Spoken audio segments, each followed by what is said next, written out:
ஸ்ரீவில்லிபுத்தூர் ஆண்டாள் கோவில் கருவறை முன்புள்ள அர்த்த மண்டபத்திலிருந்து இளையராஜா வெளியேற்றப்பட்ட சம்பவம் மிக பரபரப்பாக பேசப்பட்டு வருகிறது.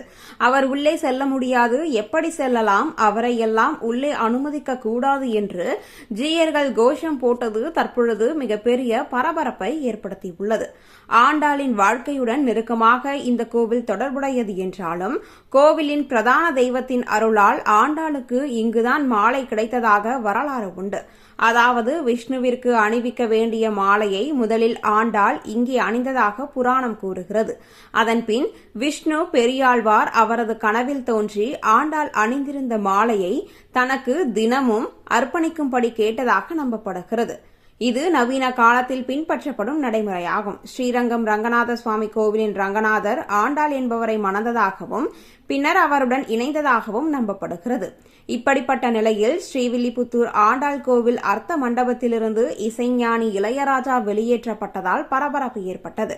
கருவறைக்கு முன்புள்ள மண்டபத்தில் நுழைந்த பொழுது அவர் தடுக்கப்பட்ட நிலையில் அவர் வெளியேறியுள்ளார்.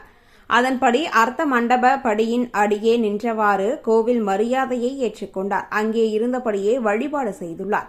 அதன்பின் அங்கிருந்து வெளியேறியுள்ளார். கோவில் கருவறைக்குள் குறிப்பிட்ட சாதியில் குறிப்பிட்ட பிரிவினருக்கு மட்டுமே அனுமதி உள்ளது. இந்த நிலையில் ஸ்ரீவில்லிபுத்தூர் ஆண்டாள் கோவில் கருவறைக்குள் இளையராஜா சென்றபொழுது அவருக்கு கொடுக்கப்பட்ட வரவேற்பில் விதிமீறல்கள் இருப்பதாக ஜீயர்கள் முறையிட்டு உள்ளனர். தற்பொழுது இது மிகவும் பரபரப்பாக பேசப்பட்டு வருகிறது. இந்த ஒரு செய்தியை அறிந்த நாம் தமிழர் கட்சி ஒருங்கிணைப்பாளர் சீமான் அவர்கள் தற்பொழுது கோவத்தில் இருப்பதாகவும் செய்தியானது வெளிவந்த வண்ணம் உள்ளன. இதை பற்றி அவர் அறிக்கை விடுவாரா என்பதை நாம் பொறுத்திருந்துதான் பார்க்க வேண்டும்.